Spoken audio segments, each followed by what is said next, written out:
Hey, real quick, before the show starts, if you could hit that subscribe button down below, it will go a long way to helping out the show so we can keep making college football shows every week, all year round. Welcome to the Solid Verbal. And now, Dan and Ty. Dan Rubenstein, welcome back to a little show we like to call the Solid Verbal. Today, it is the ACC part. We've got 9 teams on the menu for today. We've got Miami, SMU, Florida State, Virginia, Pitt, North Carolina, Wake, Stanford, and a little old team known as the Notre Dame Fighting Irish. We didn't know where else to put Notre Dame. It seemed as if they fit neatly into this category, especially since on today's episode we'll be talking about the Miami Hurricanes. And as you know, Miami, Notre Dame, inextricably linked in more ways than just one. They obviously play a little bit later on this season. We will get into all of that and much, much more. Welcome back, my friend. How are you? Good. Woke up yesterday with some maybe knee tendonitis. Doctor quickly said you've probably been carrying a college football show, and the weight of that creative endeavor is probably weighing, and so you just have to, rest and ice and elevate, that kind of thing. And then I got to thinking, maybe that's not it. Maybe I'm just empathizing with the Miami experience in this conference, carrying as an ACC championship eligible program, carrying this conference forward into 2026. So I'm doing really well. I like a lot of these teams that we're going to be talking about today, so I'm excited to do so and figure out where they fit in the hierarchy. I mean, we talked about that on part 1, but now that we're more deeply diving these teams, excited to figure out how we both feel. I have a sneaking suspicion that you're going to like most of these teams more than I like most of these teams. Yeah. I have picked up subtle hints along the way. Yeah. And perhaps we can unpack that a little bit more. I don't know if it's my bias sneaking in. I don't know if it's, in some cases, the scar tissue rearing its ugly head. But among these 9 teams that we're going to discuss here today, usually I'm the one pumping the sunshine. Yeah. My hunch is that you might be a little bit more Captain Sunshine than me today. There are a number of buy low candidates, which is why I'm spearheading the Davis-Warren Commission, Ty. No. I am not spearheading Don't do it. That commission. No, there are a number of, when you look at the quarterbacks on a number of these teams, when you look at the situations on a number of these teams, when you look at where they were or weren't last year with Notre Dame, just deciding that they couldn't compete in the Pop-Tarts Bowl. Okay. That they were just we've sort of hit our limit in terms of competition, and we know when to call it a season. So there are a number of buy low candidates. There are a number of teams that, the constraints of a lot of these teams is actually what makes them interesting and potentially okay, how are they going to play around this obvious deficiency? How are they going to scheme up their offense knowing they don't have this? Or how are they going to get off the field on defense knowing that these players walked out the door? What is the creative thing that's going to be happening here? So that to me is always, it's actually kind of an exciting angle to talk about a lot of these teams. Do you talk about an angle I don't know, but that's an interesting pursuit, I think. So look, this is going to be our 5th preview episode that we drop to the feed when people listen to this. The first 4 have done really, really well. It is clear from our vantage point that the college football public, certainly the verballerhood, is starved for some actual football. And so we're happy to bring that to you. If you enjoy what you hear here today, what you watch out on our YouTube channel, please hit follow or subscribe so that you do not miss any of the additional episodes coming. Again, we're doing 3-parters for all of the Power 4 conferences, so there is a long way still to go. We'll be running those consecutively. I think we've got a little bit of a buffer there in case any news breaks, but for the most part, consecutively until we get through all of the Power conferences. Please feel free to tell your friends. Please feel free to go on out to verballers.com. That is our Patreon, where you can support the team directly if you want to help Dan and I keep the lights on. And last but certainly not least, we've got a bunch of emails that have come in. We do read the emails, even if we don't respond to all of them. solidverbal@gmail.com has been our email address forever. Yes. Please reach out if you've got something to say. It is the much more direct path if you want to get our ear as compared to things like social media, which we sort of moonlight here and there and check in on from time to time. But solidverbal@gmail.com is really the direct line into the SVHQ. I agree. Okay. Where would you like to start? Let's start with the most successful of these teams that we have batched out for part one, and that would be the Virginia Cavaliers. They made a conference championship game. Obviously, the cowardice of Notre Dame eliminates them. Okay. Miami didn't play in the conference championship game last year. I usually like to start with the defending conference champion having earned the right to sit atop the preview, but we put Duke in part two, did we not? We put Duke in part two, yeah. So I suppose Virginia's breakthrough under Tony Elliott last year, I think they have emerged as the team that we should start with. Let's start with the Who's. Yeah. I should add, full disclosure, you sent me a panicked message this morning on Slack. Oh, yeah. And at first glance, I thought something was wrong. It wasn't a good morning.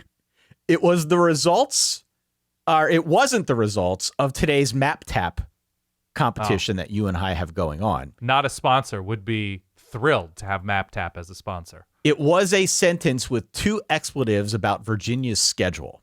Yeah. You think this is a good schedule? I'm not so sure. But Really? I'm asking you to defend yourself right now. Yes. Well, I guess I have to pull up the Virginia schedule if you're going to put me on the spot here. Virginia this season, coming off of, again, a breakthrough schedule under Tony Elliott and last year with Chandler Morris. But this season features a schedule that starts with NC State, no longer in Rio. Not in Rio. Not in Rio. But in Charlottesville, yes. Yep. Norfolk State, Mike West Vick, right? Virginia, It's Mike Vick. neutral. Yes. Yep. Delaware, Okay. Blue Hens. Go Blue Hens. Florida State on the road. Yep. I mean, could be tough. Yes. We'll get to Florida State. It's a nuanced conversation. But it's maybe a look-ahead spot with Louisville and Miami in the weeks to come. Syracuse at home, so they don't have to go to the JMA Wireless Dome. And who knows what Syracuse is, but they have a ways to go from where they were last year. But hopefully they're healthy at quarterback. SMU away, tough. I think definitely a tough matchup traveling to Dallas. Duke at home, defending champ, but Duke without a lot of what led to a lot of those offensive fireworks. Not knowing what a team is. I have no idea what to expect from Duke, but please continue. Wake Forest on the road. I like Wake Forest. I don't look at that as obviously dangerous, even though I believe they did nothing offensively against Wake Forest last season. Wake's going to be a pain in the ass this year again, like they Wake's were gonna last be a pain. year. I agree, but Virginia lost that game last year, right? Yep. So the potential revenge spot, they have all of their attention. They did lose that game last year. It was like a low-scoring game, 16-9. Yeah. After Wake, they have a bye before they host Cal, traveling across the country. No doubt Cal's going to be tough, but we don't know what Cal's going to be, especially on defense. It's a pretty big mystery about what Cal's defense is going to look like, and it wasn't anywhere good last year. North Carolina should be improved, especially on offense. Can't go much lower than where they were in the ACC offensively last year. I think they'll be better. But Bobby Petrino adds an element. And they're on the road at Virginia Tech in the Commonwealth Cup. But it's a first-year coach. Don't know what Ethan Grunkmeyer is going to be. They miss Miami, right? No Miami, no Clemson on this. No Notre Dame, No Notre Dame. if I'm not mistaken. No. No Pitt, who could be pretty good. We'll get to Pitt. But We'll get to Pitt. That's all fine. We don't know what Georgia Tech's going to be, but they don't play Georgia Tech, a team who's won a bunch of games the last few years. So just in terms of what the schedule could be and where their starting point is, which is, to me, promising defense, coaching and coordinator continuity. Quarterback, while not my favorite situation, quarterback should be playing behind a good offensive line. I think when you look at the top tier offensive lines in this conference, Virginia's in that conversation. Absolutely. They're in that what they're conversation. returning. Yeah, they are. They are. So starting point, schedule, experience at quarterback in major conferences. I'm not going to talk specifically about the ups and downs of that experience with both of these guys. I can go Bo there. Perbula and Eli Holstein, but they've been there. Okay. I like Virginia. I don't know how much I love Virginia, but I like where they're at given that schedule. How about that? I'm worried UVA is going to be a half team. And okay. They could probably get away with being a half team against the schedule. I don't think it's quite as easy as you're making it out to be. But I also agree that the starting point is pretty positive. What UVA has going for it this year is defense. They could have created a bit more pressure last year, but it was all around pretty solid in all the numbers that we track. This is a top 20 defense. They were really good on third downs, yards per play, all the stuff that we talk about when we do previews. All that fun stuff definitely checks out. This year, per some of the projections, the defense is 20th in the nation, at least in terms of returning production. Yeah. They're swapping in guys up front that they hope can be a little bit more disruptive. There's a question about health in the back seven. Everyone's got health questions. Sure. The back seven this year. Yeah. I have health issues in my back seven. Yeah, we got health issues too. Yeah. But if it's going to happen for Virginia this year, it's going to be driven by their defense. Offensively, outside of the line, which I agree looks solid, I don't know. There's massive turnover across the board. It seems like it's going to be a Bo Pribula offense at quarterback. It's not official yet. He comes over from Mizzou. If not him, it's going to be Eli Holstein, my one true god who comes down from Pitt. Yeah. Bo's a better runner than Chandler Morris last year, but I think a significant downgrade in terms of a passer. So that's why if you read some of the practice reports and all the coach quotes thus far this season, everyone's talking about Bo's mobility. Not so much talking about him as a passer, as a pinpoint accurate passer. They're talking about, oh, he's good on the run. Mm-hmm. He's good with RPOs. So if he's the guy, and I think he will be, we're going to see an offense that's built around Bo's mobility, that's built around their ability to run the ball otherwise. I think it will look a little bit different as compared to last season. Doesn't mean it's any better or worse, but definitely different in terms of what UVA is going to be putting out there compared to what we saw last year with Chandler Morris. The thing to like about UVA is they pulled out close games last year.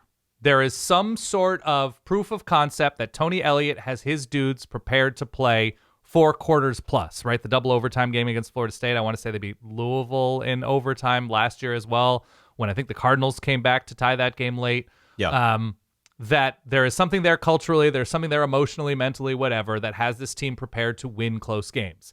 The thing I don't love is some of those close games were against teams like North Carolina and Washington State, right? Where you're like, okay, so they're of that quality, but they're pulling out those games, which you'd much rather have them do. And now that we have that base level, are they, if you're going to get better than that, which I think they do need to do, right? You can't win 8, 9, 10 games playing everybody good and not so good close, because those toss-ups are just not going to go math-wise your way every time. Yeah. And so are you going to Bo Pribula your way to more 10-plus point wins? And that would be the case against this, that they weren't performing like a top ACC team against mid or lower tier teams last season. And what have they done this year to say, okay, we're building upon those close wins, and here's how and why. Right. And the other bit of hesitation I have about the offense is if they're going to try and run behind the line, and if they're going to try and lean into Bo, if he is the guy, his mobility, I think it means a lot on the ground. Yeah. Probably a lot of shorter stuff through the air. Last year, that was kind of their deal, by the way. This was not the most explosive offense in the world. They were like 83rd in the country in yards per play. Right. So I could see a lot of small ball here without any obvious targets out wide. Like I was reading one of the reports that had Rico Flores. Do you remember Rico Flores? This is school number 3? School Notre number Dame, 3. UCLA? Was at Notre Dame, went to UCLA, now he's at UVA. No disrespect to him, but when I see reports talking up Rico Flores as potentially wide receiver 1, that's where I sort of get off the bus. I'm not really seeing that. So I have questions about the offense and what that looks like, but I would agree to the extent that the starting point, if your starting point is a pretty good offensive line and a defense that figures to be one of the best in conference, you could do a lot worse than that, and they'll probably win more games than they lose. They'll probably be in that conversation. So what you're essentially talking about is mid-Atlantic Hawkeyes here. Kinda. Successful small ball built around an offensive line. Kinda. Specific defensive vision. They were one of the absolute best teams in America getting off the field and forcing 3 and outs, right? I don't think they're as physical. No. As Iowa. But just the intention, right? Yeah. The intention. So we can call him Ihua, right?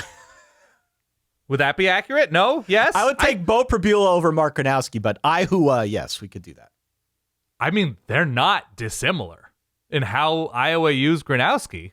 And I guess the best of what Bo Prabula could be, because he's going to be able to offer something, hypothetically, that Chandler Morris was not able to, physically, athletically, whatever. So, yeah, it's why I like Virginia, but I want them to be better in terms of outpacing the clearly lesser teams in the conference. And I love a team that does get that, like, okay, we won last year. Here are the guys returning who got that taste. Here's what it takes, and here's how we're going to build on it. Like, I don't want it. I don't want to believe it was a mirage. I want to believe there's enough back that the coordinators got a sense of what worked and that there's more to come and that they are able to keep identifying dudes that can make a difference on defense, especially because you're right. This is not going to probably be with Bo Prabula at the helm. Probably not going to be a team that's bombing it downfield successfully like they did way back when with Bryce Perkins? Wow. That kind of so that's sort of my thing with Virginia. I like them, but I am a little bit afraid to get hurt again. There's a pretty obvious ceiling. Yeah. That said, in this conference, with a big old meaty middle and no clear delineation with respect to who number 2 is, you could win with small ball. Yeah. Against the schedule, you could win with small ball. So I'm with you. I'm optimistic on UVA. I'm probably not as optimistic as you are, but I think we can comfortably say at this point, it's not like they're going to revert back to previous UVA teams, at least not this season, where they go 2-10. This is still a pretty good team that's going to be in the hunt for a good chunk of the year. Yeah. By the way, I am very excited to figure out who the next Robert Anae is. The Anaeization of the ACC. Not that the ACC is any different than any other conference. No. But the okay, and the early on in the running might be Eli Holstein, where Eli Holstein's just collecting passports all over the ACC. Right. He's getting those stamps on the passport. Right. I hope I'm wrong. But yeah, we're like, he just ends up at Wake next year, then maybe closes things out at NC State or something. Yeah, I think we're vaguely in the same universe with Virginia. We got 8 teams left to go, dog. Let's do it. Where do you want to go next? Drive this ship. Let's go Miami. Miami, here we go. I feel like it's time for Miami to win the damn ACC already. Don't you? That would be really, it'd be nice closure to them joining the ACC over 20 years ago. Yeah. And they feel it too. From what I could gather, this was very much a focus of theirs in the offseason, because if you win the league, you don't have to worry about watching that stupid playoff special every Tuesday. If you win the league, you get that free pass in, you get the golden ticket. To state the obvious, as you just alluded, Miami joined the ACC in the year of our Lord 2004, when I graduated college. They still have yet to win this league, so it is time. It is time for Miami. I also think it's obvious that Miami got a taste of success last season and they kept their foot on the gas, which is something I think we maybe don't cover as much as we should. But how many times throughout the course of just us covering this damn sport do you see a team that bubbles up, maybe that's been building for a while, they get to some level of success, and then suddenly they can't maintain it? Right?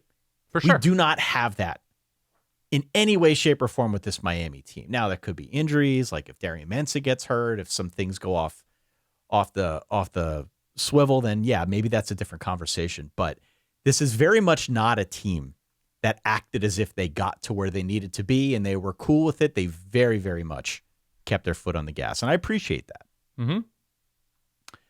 Mm-hmm. Perhaps some dark arts required to get Darian Mensah, and by extension, his top target at Duke, Cooper Barkate. But the Canes have definitely answered in a way that I think means that, or at least looks like they're here to stay. Definitely. So I appreciate the killer instinct. I appreciate the roster. I think if Miami takes a step back at all this year, it's because of their lines, which we can discuss here. But everything being said, you and I are both very much in unison here in thinking that Miami is the cream of the crop here in the ACC. There's no reason to think otherwise. Yeah, I mean, there's no game on this schedule that will count towards their ACC record, so excluding Notre Dame, that they shouldn't win and be basically heavily favored in. There's certain games that always seem to be closer than they ought to be, like the Florida State matchup always seems to be pretty competitive. If not for a half, then the second half, something like that. No, Miami's battling Miami here, right? That like it's just going to be okay, we know Darian Mensah's good. We know he was good for Tulane. We know he was good for Duke. This is a different expectation. He is surrounded by a different level of player, although Cooper Barkate comes with him, the receiver, Harvard to Duke, now to Miami. Yep. So he's on his own passport journey. That Darian Mensah has, at times, thrown in dud games. Pretty rarely, but that's a concern that he is going to be the expected star player on offense, obviously outside of Malachi Toney and, the stable of running backs, but quarterback is just the most important position for the conference favorite, playing with a specific kind of pressure that he has not played under before. Now, he's won the ACC, so there's something as a quarterback. He's played in big games. He's shown up in big games, but the concern now is, what is Miami doing to put him and this offense in a terrific position? I'm not terribly worried about this defense. No. Well, okay. The two points of failure, if you want to call it that, outside of a catastrophic injury.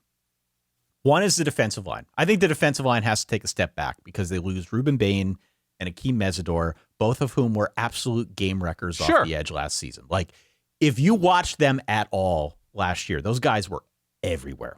Yeah. They were freaking everywhere. That's why they're both now in the NFL. Obviously, very talented pass rushers. Perhaps more importantly, though, really good edge setters. Mm-hmm. And we saw that manifest in terms of how they played the run. They were forcing opposing running backs back inside. They weren't getting beat to the outside. It was a huge part of why this Miami defense was so successful last year. Yep. This season, they're trying to bring in Damon Wilson from Mizzou. They succeeded, by the way. They brought him in. They brought him in. Yeah. What I mean, though, is they're trying to bring him in and integrate him as like the next big pass rusher, somebody who can provide something of the same disruptive force off the edge. I think he can do a lot of that. I don't think he's as good as an edge setter. And so I'm curious to see how teams run against Miami, if it looks different this year than it did a year ago, just because they don't have those two anchors on the end of the line, if that makes sense. I think that's fine. I just don't think there's a team on this schedule, again, that will count towards their ACC record, that is going to be good enough to do it successfully for 4 quarters to the point where they are winning that game. So I think if we're going to have a Miami conversation, as sort of presumptuous as this is, it's like, okay, can they beat a team like Ohio State or Oregon or Texas or Oklahoma or, take your pick, Indiana, those types of teams, given the changes up front on both sides of the ball. Now, there are guys who are back who played significant minutes on both of these lines. Look, this is still the best defensive line in the ACC. Yeah. We're splitting hairs here. I don't think it'll be as dominant, and I do think the run defense is going to be something to watch more closely. Yeah. But again, I'm splitting hairs here. That's one point of failure. The other point of failure for me is the offensive line, because the offensive line is 4 new starters. They've got a true freshman at left tackle, some guys changing position. I'm not as worried about this either. I think this is a coaching staff that knows how to coach up a line. It's the benefit of the doubt, yeah. So you give them the benefit of the doubt. Nobody has said anything negative about Jackson Cantwell, the 5-star that I just referenced. Yeah. I have seen absolutely nothing to indicate that he can't step in right away and be an anchor on the left side. Yeah. Plug and play. So I think they'll be fine, but those are the two things that you look to, I think, immediately when you're trying to figure this team out. Otherwise, though, barring injury, I think Darian Mensah's, in effect, a Ram upgrade at quarterback.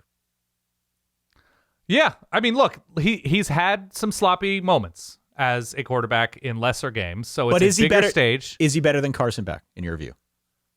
I think his arm will be better, and he has the ability to throw to an even more evolved Malachi Toney, which is one of the ultimate luxuries of this sport, to have one of the best three receivers in the sport, something like that, at your disposal, and then to have other options. Now, we'll see at tight end, but the running game should be very, very good, unless the offensive line just doesn't work out for whatever reason. But they are the running back room there is deep and dangerous, highlighted, of course, by Mark Fletcher. So, like, it's a question of mistakes on offense. It's a question of, it's probably not in the big games, right? It's the medium-sized games that have troubled this Miami team as a favorite. And so are they able to shed the slop of those medium-sized games from previous years and come in with a better plan to put a quarterback in position to succeed? And if so, there's nothing to worry about when you look at the meat of this schedule. When you look at what Miami has here, Stanford, Wake, Clemson. I mean, Clemson's tough. It's going to be away, but like how tough exactly? I'm a little bit limited in my evaluation of Clemson. Florida State, Pitt at home, both of those games at home. North Carolina and Notre Dame in consecutive weeks on the road. Not worried at all about North Carolina with how they match up. That's a trap spot. That's an interesting trap spot on the road. It's a look ahead. It's after Pitt, who could be decent, and it's before Notre Dame. But I don't see North Carolina Billy Edwardsing their way to a win against Miami. Duke is very much in flux, and Virginia Tech I think will be maybe challenging by then. But the game is at home, and they finished with a Boston College team at home. So look, essentially, them losing a regular ACC game would be pretty disappointing and unlikely. The over-under is 10.5 for Miami. Yeah. I think I take the over. I think so. I think I would take the over. And I know it's like, I've told the joke here on the show countless times. It's not even a specific joke, but I've referenced these brain farts that we've seen Miami have. Yeah. I don't see it. I think they're better at quarterback. We could talk about Malachi Toney and Mark Fletcher and Cooper Barkate and all the weapons that they have, but provided the line doesn't bottom out on offense, they're going to be fine. Just as good, maybe even better. The defense, I talk about the defensive line, which again is splitting hairs. The strength of this defense now actually shifts to the back four. Right. Because this is one of the best secondaries in the country. Even if they're weaker in the front seven, Dan, they're not going to get burned through the air. So if you want to beat them, you're going to need a good running game. Frankly, if you look at the schedule, which you just referenced, I'm not sure anyone on the schedule has a good enough running game to deal with that. I'm just not. So I don't know how you go at this defense based on what I'm seeing here, other places in the ACC. No, secondary is stacked. Linebacker has a ton of experience. The schedule's really good. So it's it's all there. The hidden thing with this schedule, too, is they don't have a random Week 7 Friday night in Berkeley or in Dallas, right? There's no long trip in the middle of the season. I want to say they open at Stanford, which we don't exactly know what Stanford's going to be like under Tavita Pritchard. Davis we have Ward a pretty commission. Good concept that they don't have a roster to beat Miami in Week 1. Yeah. So I like the advantage of not having that cross-country travel, because they probably should have lost that Cal game a couple of years ago.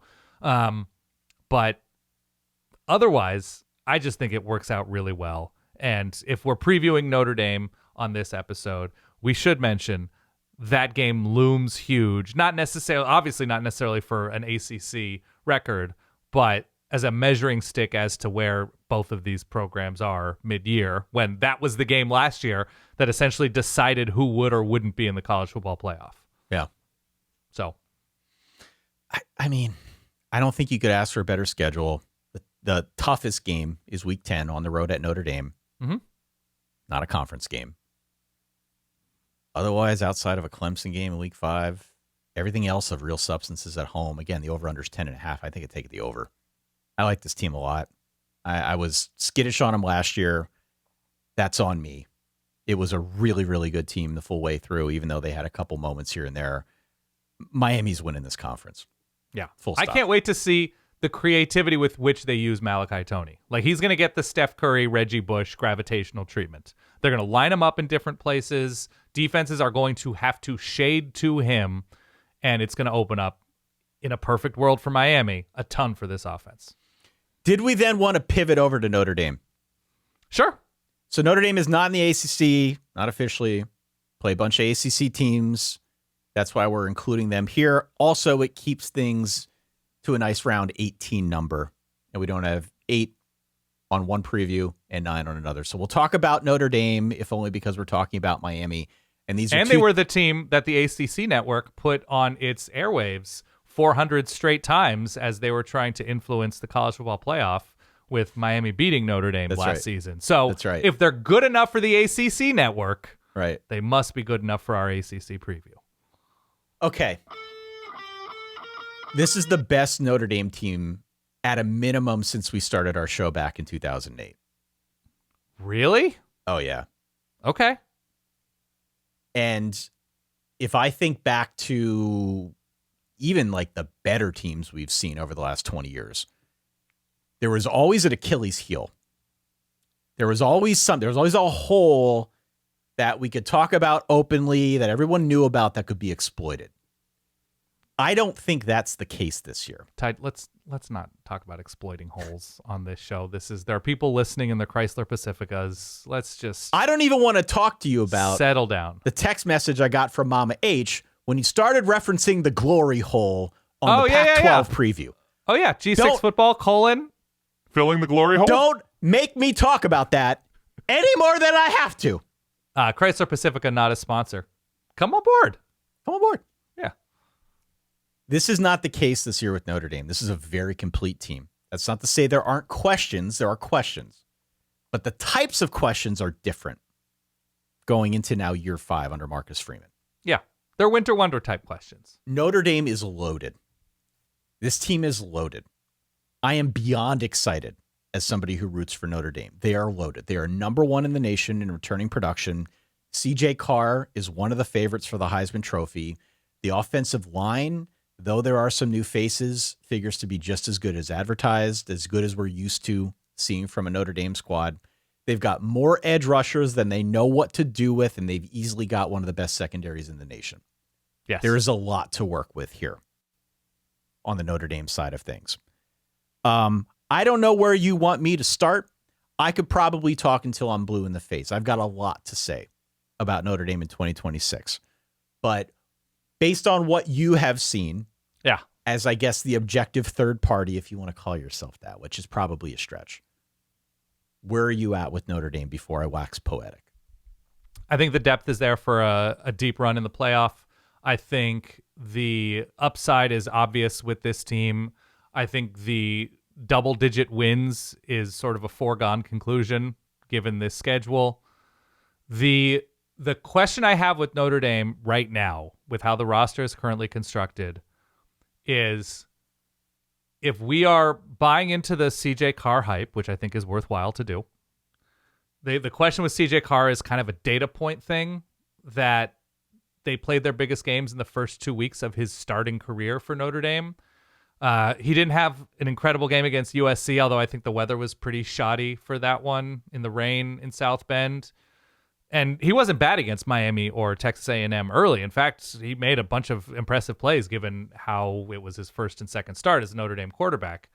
The question to me is, what kind of push comes to shove quarterback is he? Because they didn't play in January, not making fun of the Pop-Tarts Bowl in this moment, but because they didn't play Ohio State, Oklahoma, Miami again, Oregon, Indiana, that kind of game with CJ Carr. So you're like, okay, what does he look like in late December, early January? We don't know, right? When teams have a full season of tape on him, how does he and, Mike Denbrock, how do they respond? Yeah. The other thing is the gravity on this team last year was next to CJ Carr in the backfield. And both of those dudes, Darian Price and Jeremiah Love, are off to the NFL. It's been a minute since they've had a receiver who has occupied that gravitational space. So if you're asking me like what the question is or what I'm interested in with Notre Dame, it's basically, because I don't have a question really about this offensive line. I don't have a question about what the vision for this offense is going to be now that we saw CJ Carr play a lot more fearlessly than recent Notre Dame quarterbacks downfield. It's, okay, who's scaring the Texas secondary, Oklahoma secondary, LSU secondary, whoever they might end up playing at some point? who are those dudes that are scaring them? And will it even come close to mattering until then? Right. That's where I still am with Notre Dame, because as you mentioned, I think all three levels of this defense should be good roster-wise. I think they're all kind of coached, though, by guys who are just learning where the bathrooms are in the Notre Dame facility. Well, right? That's okay. We'll get into this, but yes. So it's Chris Ash working with three new dudes on that side of the ball, at least three. But again, these are luxurious questions for Notre Dame in this moment. Okay. So let me start at the top. Yeah. The biggest question is indeed how Notre Dame is going to replace Jeremiah Love and Jadarian Price, both of whom went in the first round of the NFL draft. We do know the way that Mike Denbrock likes to use running backs with a lot of inside zone and RPOs and stuff like that. So the question is, who fits that profile currently on the Notre Dame roster? I think first dibs go to Aeneas Williams. Mm-hmm. Aeneas Williams has been on this roster. We have seen him. He's been very good in the passing game. He just hasn't gotten a lot of work because the other guys have clearly been a little bit more prominent. So we'll see what he looks like in this role. I think it's a fair question. If it's not him, maybe it's Kedron Young as a power back, or Nolan James Jr., or Jonas Walton, or some others. Again, you mentioned the depth. There are options here, but in terms of who the gravitational player is going to be that steps up alongside CJ Carr, it's an open question. Yep. I agree with you on that front. It's not easy to replace both Love and Jadarian Price. Secondly, then, on the point of CJ Carr, I think the theme of this offense this year will be giving CJ Carr a lot more control than we saw last year, because he really did mature quickly, and there's a case to be made that if they had taken the gloves off sooner, maybe the games against both Texas A&M and Miami, especially Miami, could have gone a little bit differently. He was much more ready than I think a lot of people realized in the moment. Mm-hmm. There were reports out of spring camp that, of course, brought a tear to my eye that there was nothing the opposing defense could throw at CJ Carr that he didn't just figure out immediately. And we hear this a lot. This is a very popular spring trope. I get it. Yeah. But the veteran quarterback, or at least the experienced quarterback who has the field vision and the football IQ and can just see what's coming at him and can decipher it immediately, that just gives you, I don't know, that warms the cockles of my heart. Look, there are a handful of quarterbacks in the country who are of a similar level to CJ Carr, and you're probably counting on a hand that's missing a finger or two. Yeah, right? I mean, he's in rarefied air this year. Yeah. And the fact that he can go out there and have the confidence to kind of figure out what's going on the fly, that's absolutely a luxury. Now, yeah, I wish the receiver room were a little bit more set in stone. I like that Jordan Faison is back. He clearly is a reliable target. But outside of that, it's just options at this point. It's options and it's names and it's recruiting stars, right? So like Jaden Greathouse is supposedly back after being hurt for most of last year. What can they get out of him? Is he going to be an injury concern? I don't know. Mylan Graham and Quincy Porter, two big-name receivers who transferred over from Ohio State. Big recruiting name receivers. Recruiting name receivers, yes. Didn't get a whole lot of playing time, but what can they do? The most Notre Dame-ass name at tight end. Cooper Flanagan? Cooper Flanagan. Yeah. Is a real name at Notre Dame? Perfect. Name. I could list off a dozen other guys at wide receiver and at tight end, all of whom I think could play a really big role. I just don't know how that's all going to fit together. It's worth monitoring. Sure. I'll tell you this, though. To my earlier point again about Notre Dame being loaded, Marcus Freeman's not going to be trotting Matt Salerno out there as a third wideout like they did back in the day. The next guy up is probably a 4-star. Buried on the depth chart. It's a different conversation. The other thing that I'll bring up here, just in terms of concerns, is the other point that you referenced about Notre Dame's defense and the coaching staff. There is a lot of turnover on the coaching staff. Mike Mickens left for the Ravens. Max Bulla left for Michigan State. Al Washington left to join the Bengals. I really like the guys they brought in, and Chris Ash is still in place as defensive coordinator, but it is something to keep an eye on. At this point in time, we would be remiss to not mention the schedule. Woo. And I credit you. You are a gentleman. You are a scholar. Yeah. For not leaning too heavily on the whole schedule thing, because this is going to be a very popular point of contention around Notre Dame. Yeah. There are 4 marquee games. Week 1, Wisconsin at Lambeau Field. Week 7 at BYU, a huge game. At BYU, it's a huge game for BYU in the Big 12. Week 10, the one that we've been referencing, at home against Miami. Week 12 at home against SMU. What week do they play USC? You're going to have to ask Lincoln Riley about that one, Dan. Well, Lincoln Riley says ask Notre Dame. Notre Dame was willing to play week 6. They would have played week 7, but they got BYU instead. Yep. There is a very good chance they win the other 8 games on this schedule by like 3 touchdowns apiece. Yep. And there's a really good chance that they're going to be favored in all 12 of these games. Yep. Keep this in mind if you are a Notre Dame hater. I'm going to tell you something that you do not want to hear. Make the jokes about the schedule at your own peril. Yeah. Because this will be a top 10 caliber team, not solely because they've got a soft schedule, but because they're freaking loaded. Mm-hmm. I'm sorry if that spoils the joke. I don't care. But just bear in mind, this is a really good team, completely independent from that schedule. If you don't want to listen to the guy with the Notre Dame pennants behind him, I get it. Yeah. I get it. But this is not a team that is solely going to be in this conversation because of the schedule. They're going to be in this conversation because they're one of the best teams in college football. Full stop. Funniest possible thing that could happen to Notre Dame this year is they are very, very good. Maybe they lose something close to Miami and South Bend in that huge game, or they lose to BYU and I think games in Provo, right? At altitude. Games in Provo, at altitude, yeah. So they lose a weird game. Who knows? They're 10-1 as the season comes to an end. And it's clear that they're going to make the playoff at 11-1 until Steve Angeli and the Syracuse Orange, who lost 70-7 last year, end everything in the Dome. Yeah. We're going to clip this. Today is July 14th, where Dan predicts Steve Angeli. You want the timestamp on this, right? Waiting in the wings. Yeah. That's it. All right. They're really good. Let's talk about SMU then. Okay. Where are you at with SMU? I'm in a good place with SMU. I'd like to see... Why am I in a good place with SMU? Offensive line, quarterback, play caller. All still there.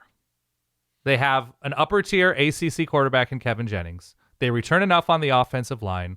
They seem to be doing the plug-and-play offensive skill thing often enough where they're decent at evaluating and developing.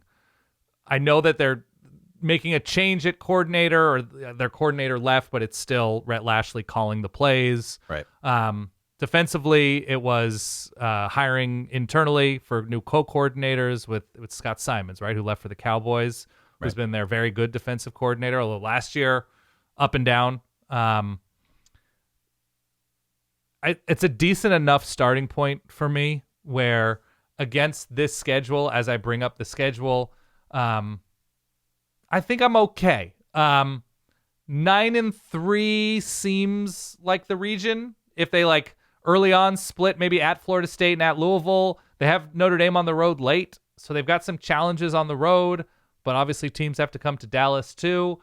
I like teams that are really good in the red zone on defense.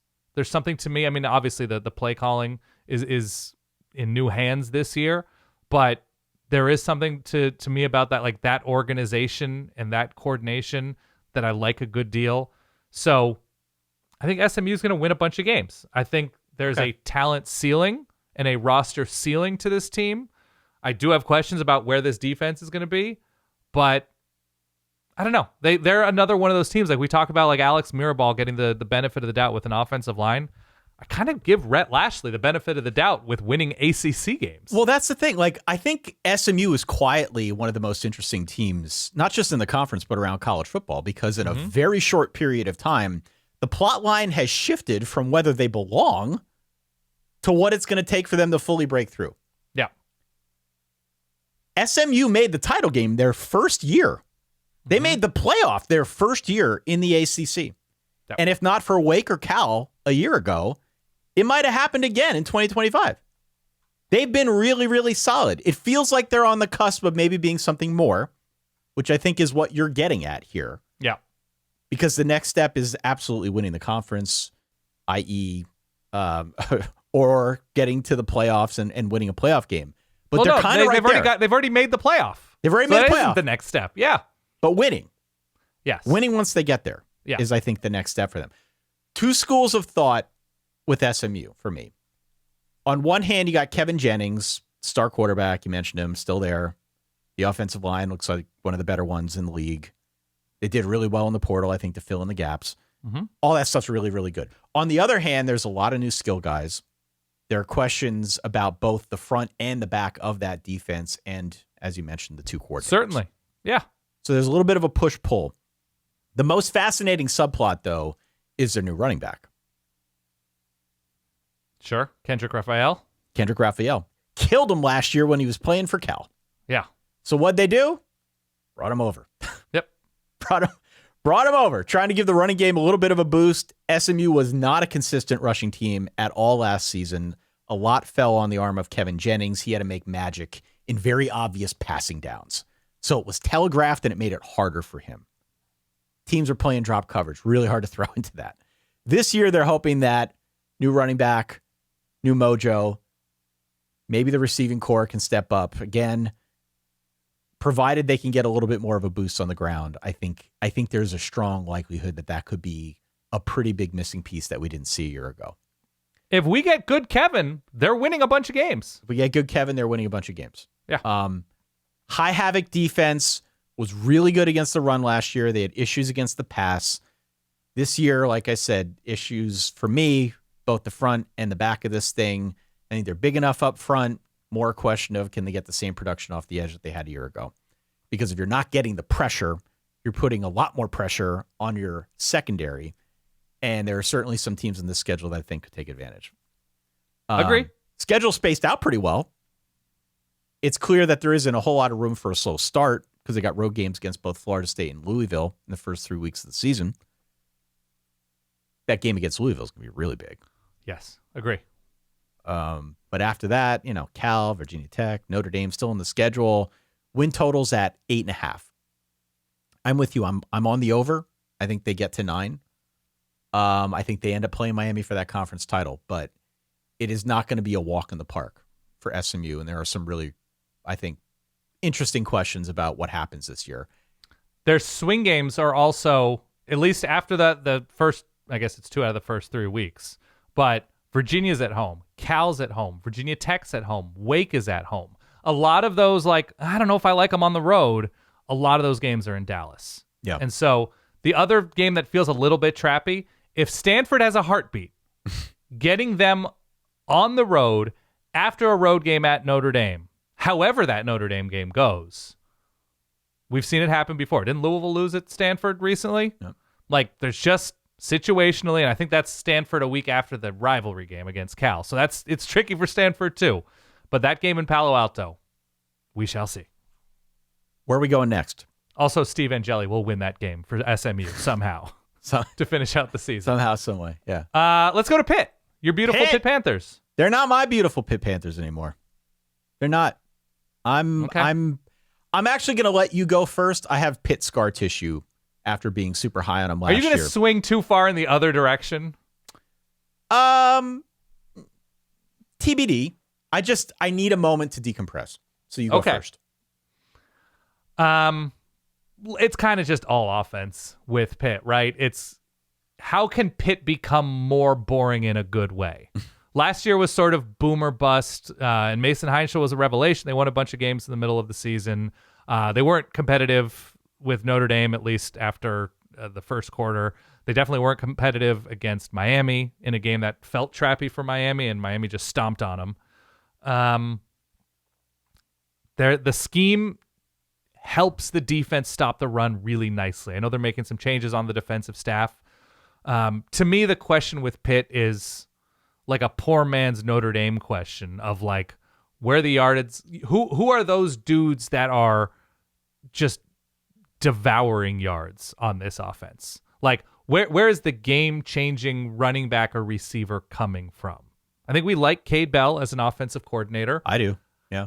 I just want to see Mason Heinschel thrive as a boring quarterback in addition to what he can do really well, right? That looks under control and knows where the 8-yard pass is on 3rd and 6, right? The boring stuff there, if they can unlock anything with this offensive line in the running game and protecting Mason Heinschel, that would go a long way for me.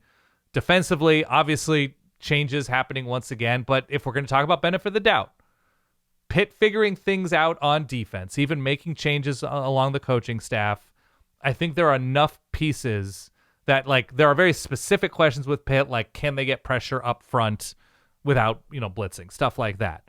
But I think they're going to be sound. I think they're going to be well developed. I think they're going to be well coached.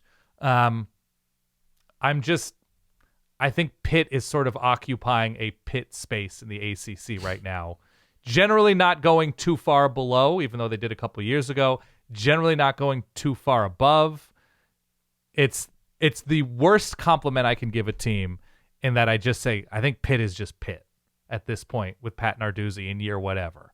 Like, they're going to have some games where you're like, you convince yourself they're good. And they're going to have some games where you're like, did they not even, they just like took the week off from studying and game planning. Schedule seems fine. It's fine. Like they should start out the season going like 4-0, 5-0, 6-0, 7, something like that.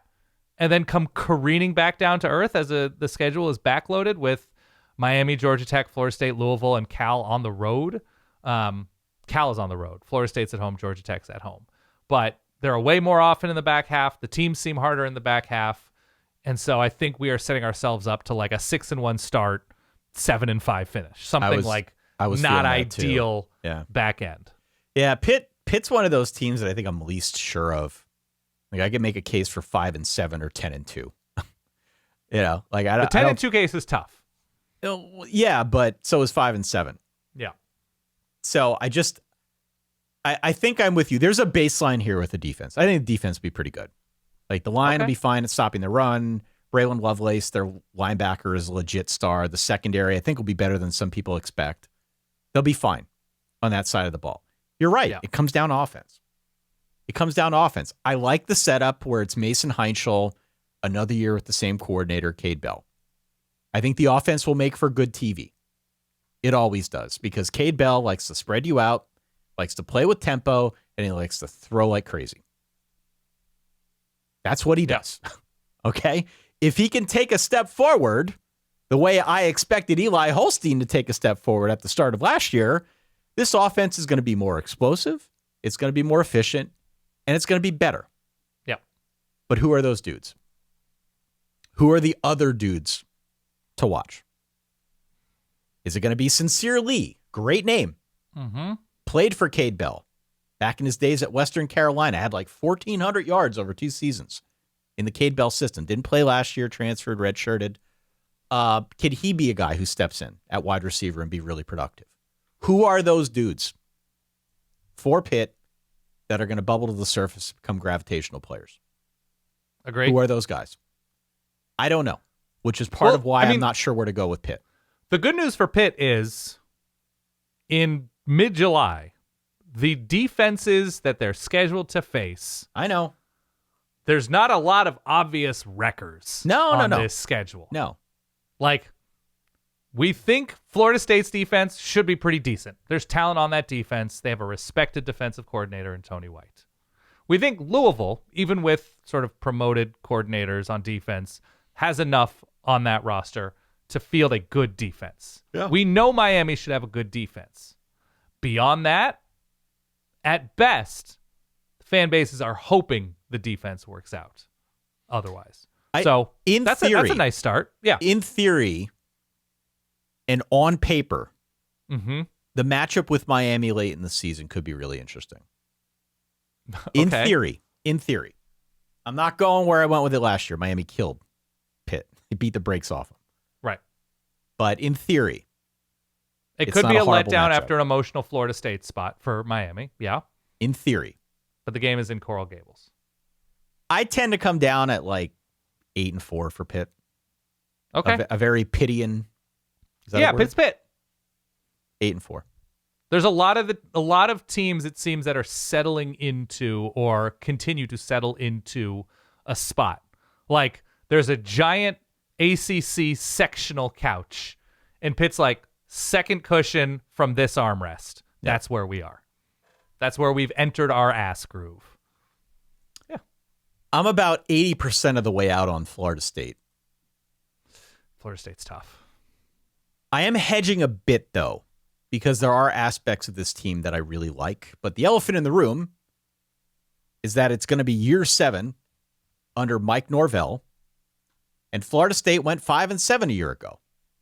Granted, did some work in the portal. They come in as, I think, Bill Connolly's number 35 overall team in the SP Plus for whatever that means to you. Tough schedule. I think Bill had them at like 6.5 projected wins, which is probably not good enough. They get to 6 wins. I think Norvell's done so. Right. So it's a bit of an uphill climb, but there is talent on this team. What I took at least a little bit of comfort in is the fact that Norvell has at least acted in the offseason as if he knows it too. He's taken play calling duties back. Gus Malzahn retired, so he's no longer in the equation, but it's going to be all on Norvell now to call this offense. They did do some work in the portal. I don't know if they did enough work in the portal at quarterback. Yeah. This has been the thing that I've really been grappling with a lot with regard to Florida State. Ashton Daniels was named quarterback 1 back in April. Ashton Daniels comes over from Auburn. Previously, he was with Stanford. This was a very curious decision in my view. It just does not seem like the type of quarterback decision that's going to save a coach's job, if in fact that's what Mike Norvell is trying to do. Right. Ashton Daniels at his best, Dan, is a big mobile quarterback who is a load to bring down. And if you read the practice reports, he made strides this spring, pocket presence, vertical shots, all the things that coaches like to talk up, all that stuff. It's honky-dory. Great. He's also been fairly inconsistent as a starting quarterback. He's got a career completion percentage below 60%.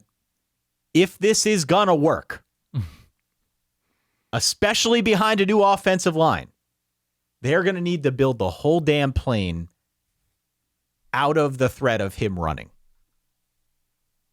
Can he run? Will he run? If he's going to run, the defense needs to be aware of it. Maybe that's how you open up some of these shots downfield. That, to me, is the main point of tension when it comes to Florida State. I don't get the quarterback decision, Dan. No disrespect to Ashton Daniels, but whether it was a decision guided by budget and what they had to spend at the quarterback position, or whether it was just they saw something here that they liked and thought could fit their scheme. Right. Whatever it is, I don't agree with either. And that, to me, is the biggest thing stuck in my craw with Florida State going into the year, and I know I'm not alone in that one. I mean, isn't this the foundation of a lot of HGTV programming? When you have a house in a terrible location, you need to find a buyer. The buyer's like, look, we can live with this house because of the price point. We know that there's weird sex dungeon stuff everywhere, but we think if we spend less, we can use that budget on a renovation, right? Right. So Florida State, in a weird way, is your love it or list it. I don't watch enough HGTV to know which show this is most appropriate to compare it to, but we are sort of dealing with that with Florida State. That's why they have Ashton Daniels. Ashton Daniels wants to start for a major program. Florida State needs somebody who has started for a major program or has shown the ability at a lower level that he could thrive at a major program. We're looking at Florida State as a team with not a lame duck coach, but a hot seat coach, a coach that I think a lot of Florida State people are not thrilled to have back. And that's why we have Ashton Daniels. You get who you can get.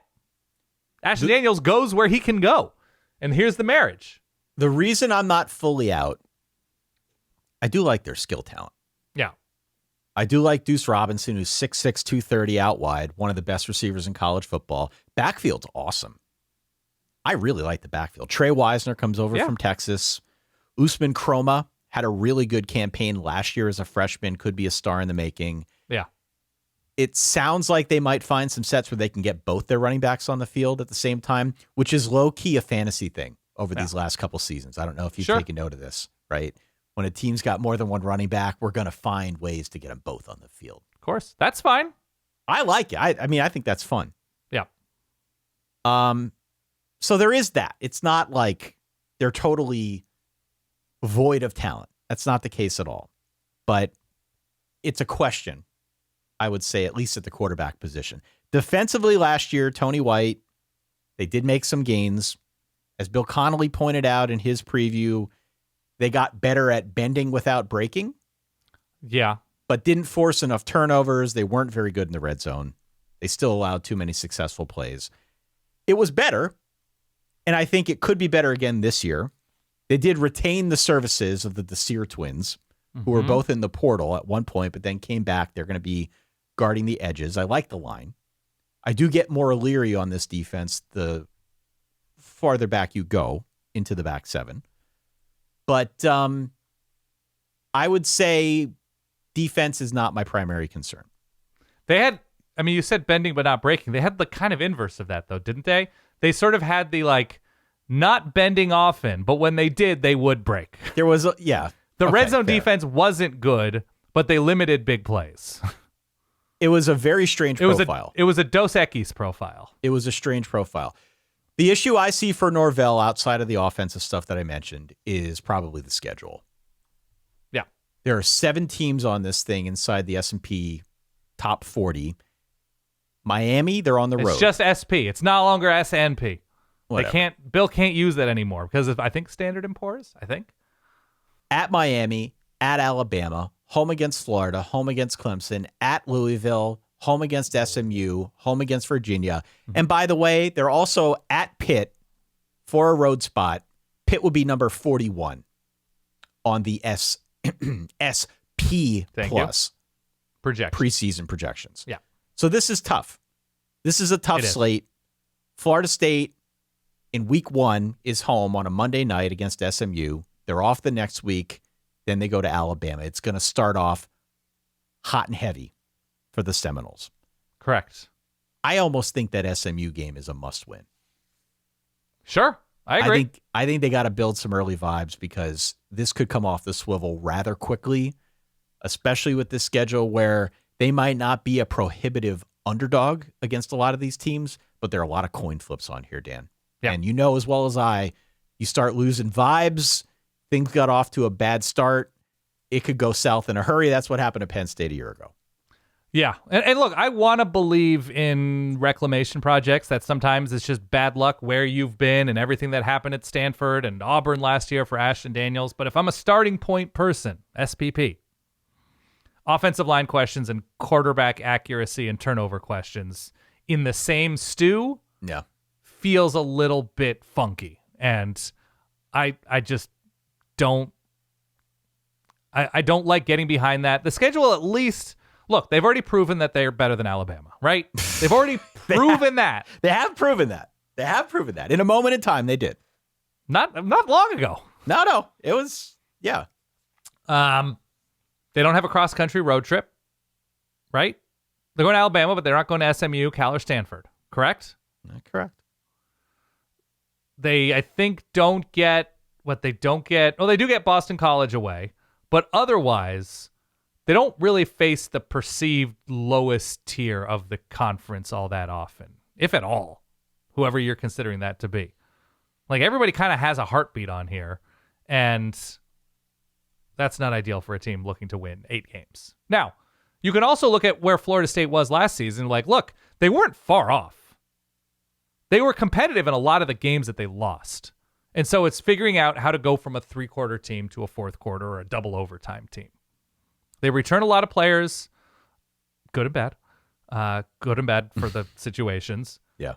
My actual concern with this team on defense is just like, I think they've got pretty good players, but who's the 8th best player on this defense? And how does that compare to the best of their schedule?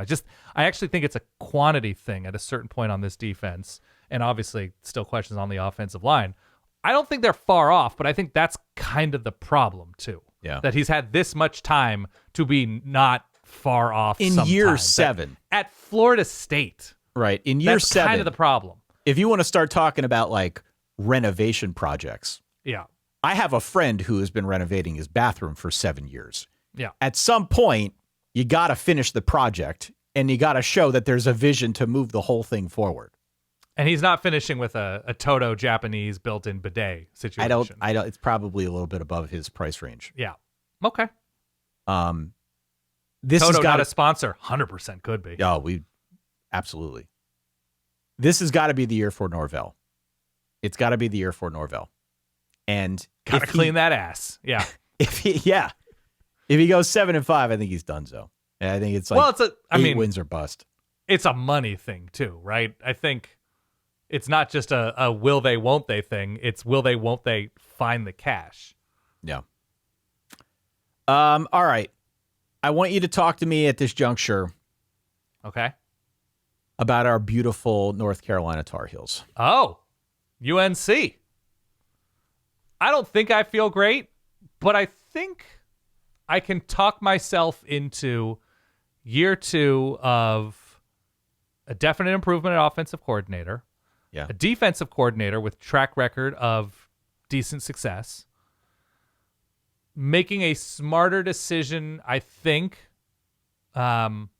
with regard to how they've sort of attacked the portal, more just in general. And I'm open to North Carolina winning some of those close games with good, if not better, coaches, even though I think the talent on defense is sort of coming and going. And I'm not going to talk myself into Billy Edwardsing myself to 9-3 or something. No. But they'll be better. I think they'll be better. It might take until November to realize it. It might be gone till November, yes. Because of the schedule. Because North Carolina opens up with TCU in Dublin. They've got Clemson on the road. They've got Notre Dame all in the first 5 weeks of the season. They've also got Miami, Louisville, Pitt, Virginia, and NC State on this thing. So it is by no means what we would consider an easy ACC schedule.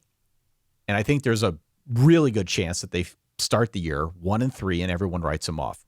And then you stop paying attention. Right. And that's why I say it might take a minute for people to realize, like, they're actually not as bad as we thought initially. I think their defense will be fine.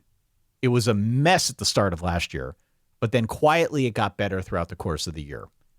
Agreed. Athlon, I don't know if you read the Athlon. I know you like the Athlon preview. Mm-hmm. Athlon had a blind item in there from an opposing coach who basically said that Carolina was running the standard Belichick offense, or defense, excuse me. Yeah. And that it was mixed up a lot depending on matchup. They did a good job using their personnel. I think we'll continue to see a better defense this year. I am fully expecting them to hold their own on that side of the football. The question, though, is offense. And this is where the Bobby Petrino thing makes it kind of interesting to me. Petrino wants to run a power spread, i.e., spread them out, hand it off to a guy who's a downhill runner. Worked really well for Arkansas last year. It did. No, it did. Yeah, no, it did. They were an awesome rushing team. Yeah. All things considered, it did work pretty well last year. There was a lot of other that didn't work on the Arkansas side. But my assumption here is that this offense is going to be based around Billy Edwards Jr. handing the ball off to Damon June. Okay. And if they can do that somewhat effectively, that's when we start to see more play action. That's when we start to see more RPO stuff mixed in. That's when maybe we can see Billy Edwards use some of his mobility. Again, I'm not crazy about Billy Edwardsing their way to like a 7-win season. There's a lot that I need to see from Billy Edwards before I'm confident even saying that much. Yeah. But that's apparently what it looks like here at the start of the year. We're also talking about a North Carolina team that you have to give the benefit of the doubt in terms of like, this was all brand new to Bill Belichick last year. And there were all these distractions, right? I mean, it was... Sure. This was a circus. Well, those may persist. We'll see. But they've upgraded. They've hit the portal. We talked about the schedule. I think the home road splits are like decently favorable. Ultimately, it doesn't matter if you don't have the guys. But I think there's guys along this defensive line. Linebacker, they're starting over. Secondary, we'll see. Offensive line, we'll see. They've got interesting upside at receiver. You talk about that they're going to focus on running the ball. I think they'll be okay. They were like a minute and a half from going 7-5 last year. No, and I don't hate the roster. Like, if their line could be just okay, that probably opens the door to a bowl. Yeah, I think that's fine. I'd like to watch North Carolina after 6 weeks and say to myself, I could see them scoring 28 plus more often than not. Like, that feels like the number that if they can get to like 28 to 31 points with a decent clip, they'll go to a bowl game. Wake Forest. Really interesting team. You love Wake, don't you? I don't love Wake. I really was impressed by them last year. I think they'll be, in some ways, I think they could be better, given that it was like the weird Jake Dickert timing of everything. Okay. They With won Wake 9 Forest, games with Robbie Ashford. They won 9 games with Robbie Ashford. They have Gio Lopez. Gio Lopez is offensive coordinator when he was at South Alabama, yes? He is back with Robbie Zell, yes. Yes. I think the defense has pieces on multiple levels, which I like, and I think they're decently high ceilings there. There's playmakers there. The schedule is both tricky, I would say, but also interesting. They're the Gumpy team to me when you look at where Wake's schedule is this year. They open on the road. They open their Power 4 schedule. They have Akron week 1. I think it's week 1. But they're at Purdue. They have Miami, and I don't think there's anything Gumpy. When we say Gumpy, we mean like find themselves at weird spots with weird timing like Forrest Gump did. So they get Miami early, and that's going to be very difficult. But and Louisville in September. They have Louisville sandwiched between SMU and NC State. They have Stanford at home, so Stanford's traveling across the country, and they play Wake a week before Notre Dame. NC State they get after Louisville. Cal they get. They have to travel across the country and play Cal, but it's a week between Virginia Tech and SMU for Cal. Wake gets Virginia, which should be tough. And that's after, SMU and Duke. So that's not, super difficult scheduling wise for them. They get SMU between Virginia Tech and Notre Dame, and that's Notre Dame on the road for SMU. So that's a huge circled game for the Mustangs. They get Georgia Tech sandwiched between at Clemson and Georgia. They get Duke, I believe, after the rivalry game. No, excuse me. They get Duke after Duke has Clemson as well. So they're in kind of a sneaky quicksand spot for a lot of the teams on their schedule. They have to be good enough to win those games, which is the most important thing. But situationally, don't hate it. Here's something else that's a weird quirk. Please. Wake opens with a Friday, Thursday, and Friday game. Saw that. Their first 3 games of the year. They don't play on a Saturday until their 4th game of the season. I don't know if they are unique in that sense. I don't know if there are any other college football teams that kind of are in that category, but right. I found that interesting. Look, the story of the season last year was defense. Yes. Which was legitimately very good. They produced some really weird results. They had a 13-12 win over SMU. They were 4-1 in one-score games. Beat Virginia, yeah. Beat Virginia. The offense was clearly the limiting factor. Sometimes it was good. Most of the time, it was too many turnovers and not good enough in the red zone. So now, moving to 2026, you mentioned the Gio Lopez thing. They are retooling the offense around Gio Lopez. Gio had a good season 2 years ago at South Alabama. He's now reunited with that offensive coordinator. The UNC experience didn't work last year, so now he is off to perhaps greener pastures. Yep. He is not a huge guy, but he is a mobile guy. So they got to find a way to keep him upright. The line is a bit of a concern for me. Jake Dickert said back in January that the line was not physically strong enough. He called him out again in April that the pass protection needs to get better. If the coach is saying this on multiple occasions, maybe we should take note of it. Yeah. And so maybe that's why I'm a little bit worried about the Gio Lopez thing, even though he's back with a coordinator that he's comfortable with. They got to keep him upright. I don't know if that's a great sign, but TBD on that front. I think it's running back by committee. I do like what they've got out wide, but I think they need to add a little bit more depth out wide. So, Frankly, it's a line thing for me. I think they could be better offensively because I like Gio Lopez a lot more than I liked Robbie Ashford a year ago. And I think there's enough skill talent, even if we don't have a bunch of names jumping off the page at us, that they'll be okay. They just got to get enough protection up front to keep Gio upright. If they do that, I think the defense is good enough to kind of keep them in a spot where they're not going to get blown out. And then how do they contend with that schedule? There's a bunch of questions here with Wake, but I agree with you. It is, if nothing, a very, very interesting team to monitor as we go forward now into 2026. Okay, Ty, are you ready for impromptu trivia? Okay. Are you ready? Yeah, sure. Thank you. Okay, I used the phrase when talking about Wake Forest's schedule last season. I mentioned that they beat Virginia. The song Meet Virginia peaked at number 20 on the Billboard Hot 100 charts. Okay. Who sings Meet Virginia? That's Train. You absolutely nailed it. Is that it? I knew you would know. Is that it? That's it. I said the word beat Virginia, and immediately in my mind I went, Meet Virginia. Yeah.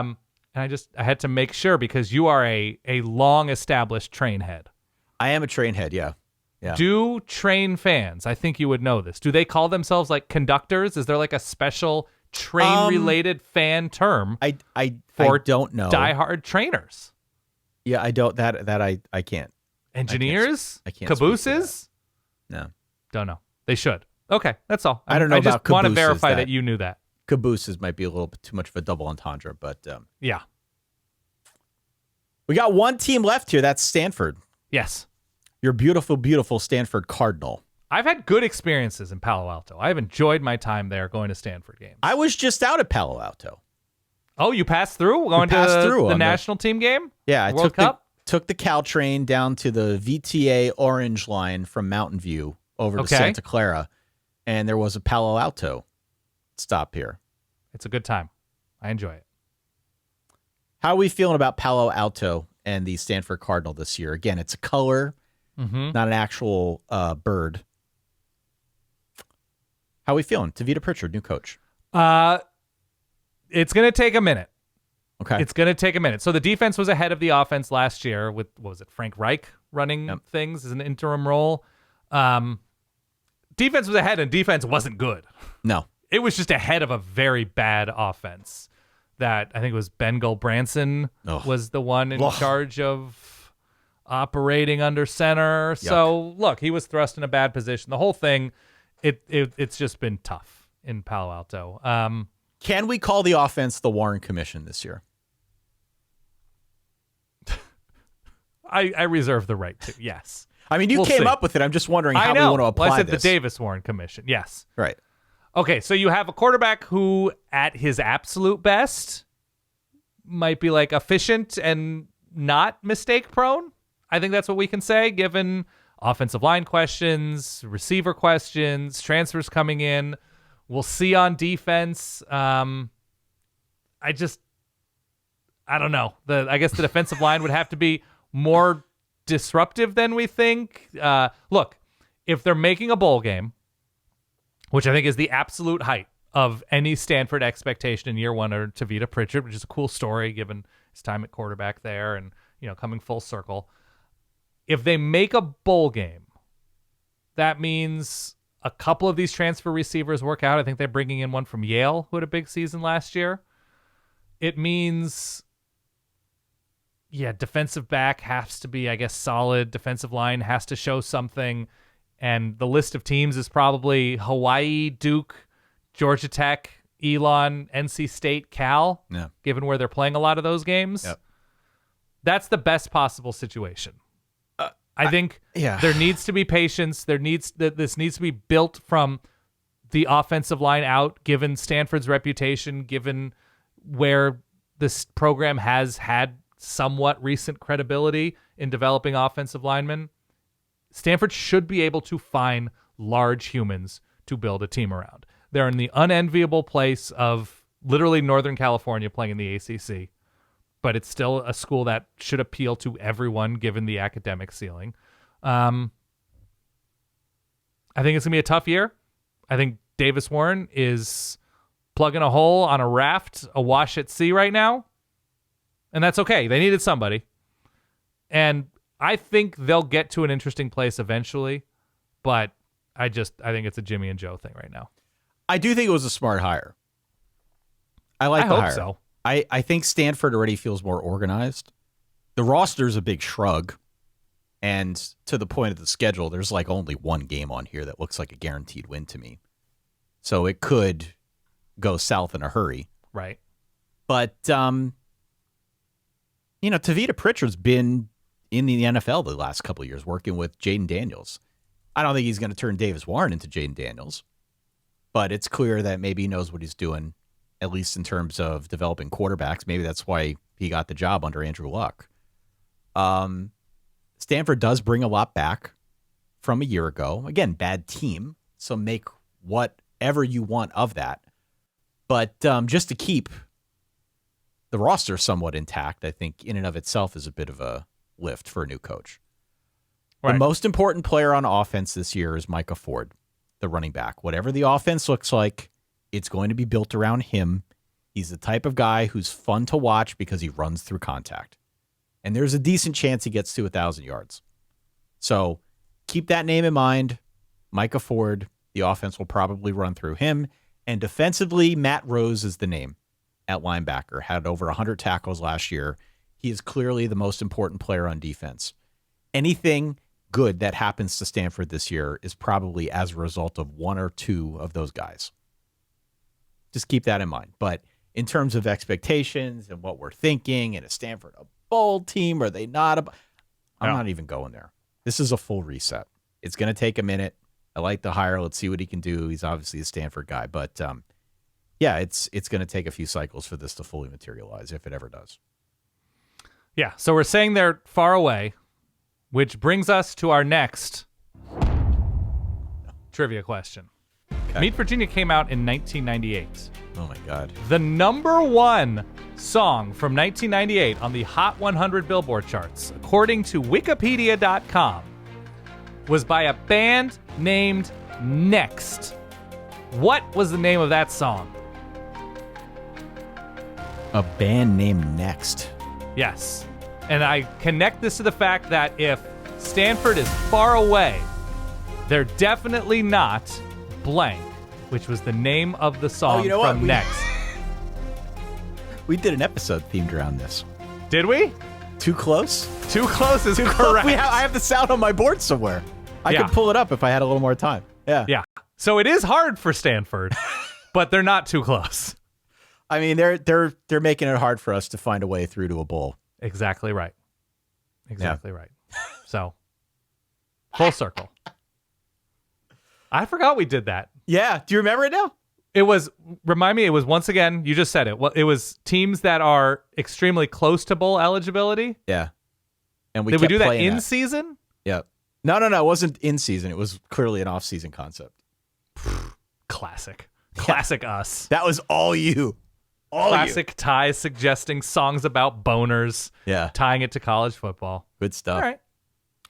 All right. On that note, solidverbal@gmail.com is the email. Please follow us across social media. solidverbal.com/newsletter will get you signed up for our free weekly newsletter. Verballers.com is where you can go if you want to help support the team. Ad-free episodes, bonus content. You will eventually get access to our Verballer portal, which I have yet to take the bubble wrap off of, but will do so shortly. And, of course, if you are ever so inclined, hit follow or subscribe. If you have yet to leave a rating or review, all that stuff really goes a long way towards helping other people find the show. Absolutely. This is part 2 of the ACC preview. We've got part 3 coming up on our next episode. Included in part 3, Dan Rubenstein. Are you ready? Yeah, I'm included in part 3, yes. Well, you are included in part 3, as are these 9 teams. 8 teams or 9 teams? 9 teams. Clemson, Louisville, Virginia Tech. Oh, because we did 9 with Notre Dame today. Continue, that's right. Yeah. NC State, Georgia Tech, and Cal. And then Duke, Syracuse, and Boston College. Fun teams, maybe. Not so much on the Boston College. You know, we're gonna find stuff, Ty. We're gonna orbit. We're gonna spelunk. We're gonna do whatever it takes to find something fun about all of these teams. Oh, I could find fun stuff about all these teams. You and I are going to go on a road trip to the Saginaw State campus. Isn't that where the quarterback transferred in Mason from? McKenzie, yes. We're going to find something fun. Yeah. Okay. How close are you to Saginaw State? I think because I just was in Michigan last week. Yeah. I think I was not far, but it might have just been a turnoff to get onto a highway that eventually got to Saginaw. I'd have to look. You could have done some on-the-ground field reporting. I could have. I was actually more obsessed with finding a window to pick wild blueberries because blueberry season just started. Oh. And Southwest Michigan Look at you. is the Midwestern capital of blueberries. Did you pick any? We were driving through too late. They call it U-pick, like the letter U dash pick when you get to go to a farm. Oh, so this is a setup where it's like apple picking and they tell you. Correct. So you're not actually going out into the wilderness and finding it on your own. No, you're not foraging. You're going to a farm and you get to there's a lot of varieties though of blueberries. So you're cheating. You're cheating. Also, Ty, there is a current, I think it's called cytospores. You know about these? Yes, I know about this. You're not suffering, right? No, I'm not, but I had to throw away all my bagged lettuce. Yeah, that is the pre-bagged lettuce. I want to say raspberries are one of the crops affected. Oh, man. Blueberries were not on that list. I'm not dealing with that. But I was considering diarrhea. I was considering that as a potential issue. No, I'm not dealing with that, man. I still would go. I would still go blueberry picking. Shout out Holland, Michigan. Shout out South Haven. I love a bloob. And so blueberry's not on the list. But in any case, from the Solid Verbal family to yours, wash your produce thoroughly. Yeah, cook it. Cook it. Yeah. I mean, look, make a pie. Make a mixed green pie. Yeah. Make a raspberry or blue mixed berry cobbler. Yeah. Bake it. Get it to 165 degrees, whatever. Exactly right.